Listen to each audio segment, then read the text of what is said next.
आइए दलाल स्ट्रीट पर पिछले हफ्ते क्या हुआ इस पर नजर डालते हैं। पिछला हफ्ता कॉशियसली पॉजिटिव रहा, जहां पे फ्रंट लाइन स्टॉक्स में मॉडेस्ट गेन्स तो देखने को मिले, किंतु मिड कैप्स और स्मॉल कैप स्पेस में प्रेशर नजर आया, टर्बुलेंस और हेजिटेशन भी, जो आने वाले हफ्तों में भी जारी रह सकता है। किंतु पॉजिटिव बात यह रही कि ये लगातार दूसरा पॉजिटिव हफ्ता रहा निफ्टी के लिए, जो इस बात को दर्शाता है कि उम्मीद पूरी तरह से अभी टूटी नहीं है। निफ्टी क्लोजिंग प्राइस 26,068, 0.61% ऊपर। सेंसेक्स क्लोजिंग प्राइस 85,232, 0.79% ऊपर। बैंक निफ्टी क्लोजिंग प्राइस 58,868, 0.60% ऊपर। सबसे बड़े positive catalyst Nifty IT index में काफी अच्छे गेन्स देखने को मिले पूरे हफ्ते, जहां पे इन्फोसिस स्टैंड आउट रहा 2.81% ऊपर। इन्फोसिस में रैली का श्रेय जाता है कंपनी के ₹18,000 करोड़ के बायबैक ऑफर को, जो 20 नवंबर को खुला और 26 नवंबर तक एक्टिव रहने वाला है। इन्फोसिस रिपर्चेस करने वाला है लगभग 10 करोड़ शेयर्स, या यूं कहे 2.41% इक्विटी का, ₹1800 पर शेयर पर टेंडर रूट के जरिए, जहां पे एलिजिबिलिटी 14 नवंबर 2025 की रिकॉर्ड डेट के अनुसार है। बैंक निफ्टी ने भी फ्रेश ऑल टाइम हाई कायम किया, और सबसे बड़ी बात यह कि और ऊपर की तरफ ब्रेकआउट नजर आ रहा है।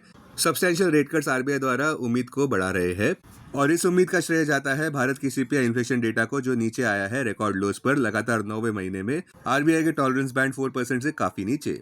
फूड इन्फ्लेशन, जो कि नियरली हाफ होता है सीपीआई बास्केट का, वो ईयर ओवर ईयर 5.02% से नीचे गिरा है, जो शार्पेस्ट डिक्लाइन है एवर रिकॉर्डेड, जो रेट कट्स की उम्मीदों को और बढ़ावा दे रहा है। और भी पॉजिटिव कैटलिस्ट रहे, जैसे कि यूएस इंडिया ट्रेड डील की उम्मीदें, रिन्यूड ऑप्टिमिज्म देखने को मिल रहा है, जहां पे दोनों ही देश फाइनलाइज करना चाहते हैं एक ट्रेड डील को जो म्यूचुअली बेनिफिशियल हो। दूसरा, एआई रैली वॉल स्ट्रीट पर जोर पकड़ती नजर आ रही है, खास करके जहां पे एनवीडिया के अर्निंग्स और गाइडेंस एक्सपेक्टेशंस को बीट कर गए। WTI कच्चे तेल के दाम फ्री फॉल पर नजर आ रहे हैं। WTI कच्चे तेल के दाम $57.45 प्रति बैरल पर नीचे गिर चुके हैं, जहां पे ओपेक ने एक कंफर्टेबल सप्लाई एनवायरनमेंट दर्शाया है, और ये बात एक मेजर टेलविंड है भारत के लिए। बॉटम लाइन, जहां पे मैक्रो सेटअप डिसाइसिवली बुलिश नजर आ रहा है। निफ्टी बुल्स का अब लक्ष्य बना हुआ है 26,277.35 मार्क, जो कि उसका ऑल टाइम हाई है, और इसके बाद शायद आक्रामक बुलिश लक्ष्य साइकोलॉजिकल 27,000 मार्क तक देखे जा रहे हैं।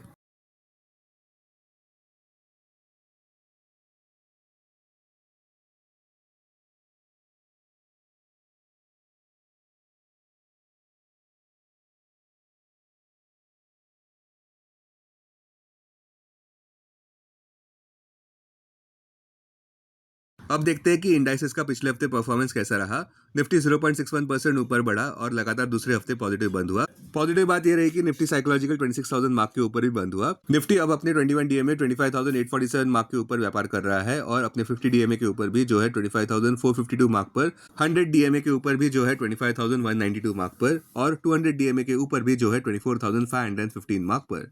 बैंक निफ्टी भी 0.60% ऊपर बढ़ता नजर आया, और पॉजिटिव बात यह रही कि बैंक निफ्टी ने नया रिकॉर्ड हाई कायम किया है 59,440.10 मार्क पर।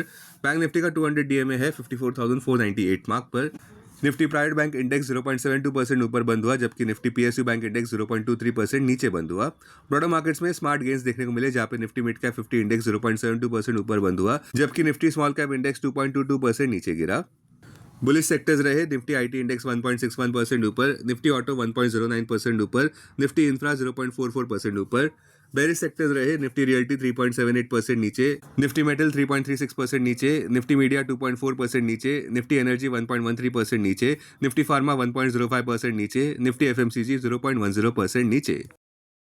स्टॉक स्पेसिफिक खबरों में टाटा कंसल्टेंसी सर्विसेज 1.44% ऊपर बंद हुआ, जहां पे कंपनी ने पैक्ट अनाउंस किया है टीपीजी टेराबाइट बिटको के साथ, जिसपे वे ₹18,000 करोड़ इन्वेस्ट करने वाले हैं हाइपर वॉल्ट में, जहां ये प्लान्स बना रहे हैं jointly develop AI data centres करने के और इंफ्रास्ट्रक्चर को सपोर्ट करने के। इंटरग्लोब एविएशन 1.10% नीचे गिरता नजर आया, बावजूद इस बात के कि कंपनी के बोर्ड ने $820 मिलियन के इन्वेस्टमेंट को अप्रूव किया है, या फिर इंडियन रुपीज में कहे तो ₹729.4 करोड़ का, उनकी Holi own subsidiary InterGlobe aviation financial services IFSC के लिए, जो शायद एक या एक से ज्यादा ट्रांचेस में एग्जीक्यूट होंगे। हिंडाल्को इंडस्ट्रीज 3.23% नीचे गिरा, जहां पे कंपनी ने फायर इंसिडेंट रिपोर्ट किया है उनके नोवेलिस प्लांट ओस्वेगो न्यूयॉर्क में। तिलक नगर इंडस्ट्रीज 0.41% कंसोलिडेट होता हुआ नजर आया नीचे की तरफ, जहां पे कंपनी ने प्रीमियम विस्की सेगमेंट में एंट्री की है 7 आइलैंड्स प्योर मॉल्ट विस्की के ब्रांड नेम में। ट्रांस रेल लाइटिंग 0.76% नीचे गिरता नजर आया, बावजूद इस बात के कि कंपनी को ऑर्डर्स मिले हैं कुल मिलाकर ₹548 करोड़ के, जिसमें एक major international transmission line EPC project भी शामिल है मेना रीजन में। Mahindra holidays and resorts India 5.56% ऊपर बढ़ता नजर आया, जहां पे कंपनी के बोर्ड ने अप्रूव किया है लीजर हॉस्पिटैलिटी सेगमेंट को, जो ऑपरेट होंगे उनकी subsidiary Mahindra hotels and residencies India के तहत और जिसका ब्रांड नेम रहेगा Mahindra signature resorts.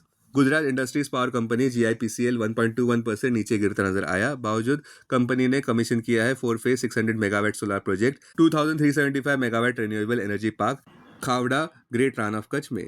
Tata Motors passenger vehicle 7.40% नीचे गिरता नजर आया, बावजूद कंपनी ने एक शार्प जंप दर्ज किया है Q2 FY26 प्रॉफिट में, जिसका श्रेय जाता है एक्सेप्शनल गेन्स को कमर्शियल व्हीकल यूनिट डीमर्जर के बाद।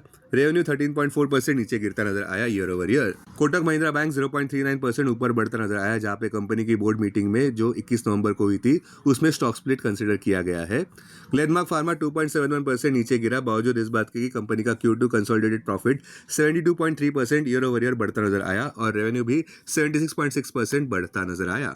सीमेंस 2.9% ऊपर बढ़ता नजर आया स्ट्रॉन्ग रेवेन्यू ग्रोथ के चलते, फिर भी कंपनी का Q2 profit 7.1% year over year गिरता नजर आया हाई वन टाइम बेस के चलते। नारायणा हृदयालय 16.52% ऊपर बढ़ता नजर आया, जहां पे कंपनी का Q2 प्रॉफिट 30.1% बढ़ा, रेवेन्यू ग्रोथ भी 20.3% ईयर ओवर ईयर दर्ज की गई। इंडिया ग्लाइकोज 8.37% ऊपर बढ़ा, जहां पे कंपनी ने 30.9% प्रॉफिट ग्रोथ दर्ज की है और रेवेन्यू भी Q2 का 13.6% राइज कर गया।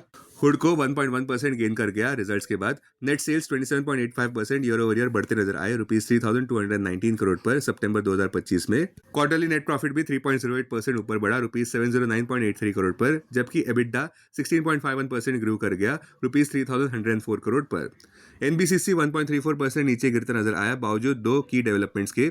एक तो कंपनी को ₹2,966.1 करोड़ का वर्क ऑर्डर मिला है Nagpur metropolitan region development authority NMRDA से, और दूसरी बात NBCC ने 609 रेसिडेंशियल यूनिट्स बेचे हैं एस्पायर लीजे वैली और Aspire Centurion Park Noida West में ई ऑक्शन के जरिए, जिसकी टोटल वैल्यू होती है अप्रोक्सीमेटली ₹1,069.43 करोड़ की।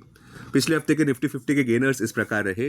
मैक्स हेल्थकेयर 7.07% ऊपर, आइशर मोटर 6.56% ऊपर, भारती एयरटेल 2.95% ऊपर, इन्फोसिस 2.81% ऊपर, एक्सिस बैंक 2.75% ऊपर। वहीं दूसरी ओर लूजर्स रहे टाटा मोटर्स पैसेंजर व्हीकल 7.4% नीचे, जियो फाइनेंशियल 3.60% नीचे, टाटा स्टील 3.59% नीचे, हिंडाल्को 3.23% नीचे, BEL 2.46% नीचे। अब आगे निफ्टी के लिए क्या? निफ्टी पिछले शुक्रवार के व्यापार में गिरता नजर आया, जहां पे कमजोर ग्लोबल क्यूज देखने को मिले, जिसका मुख्य कारण रहा स्ट्रेच वैल्यूएशंस AI और टेक स्पेस में। दो बड़े सवाल, पहला, क्या रीसेंट रैली की स्टीम खत्म हो रही है? दूसरा, क्या निफ्टी रिकवर होता नजर आ सकता है पिछले शुक्रवार की गिरावट के बाद? फिलहाल के लिए करेक्शन देखने को मिल सकता है, या यूं कहे प्रॉफिट बुकिंग, ना कि ट्रेंड रिवर्सल। इंडेक्स में कंसोलिडेशन देखने को मिल सकता है, खास करके अपना ऑल टाइम हाई 26,277.35 मार्क हासिल करने से पहले।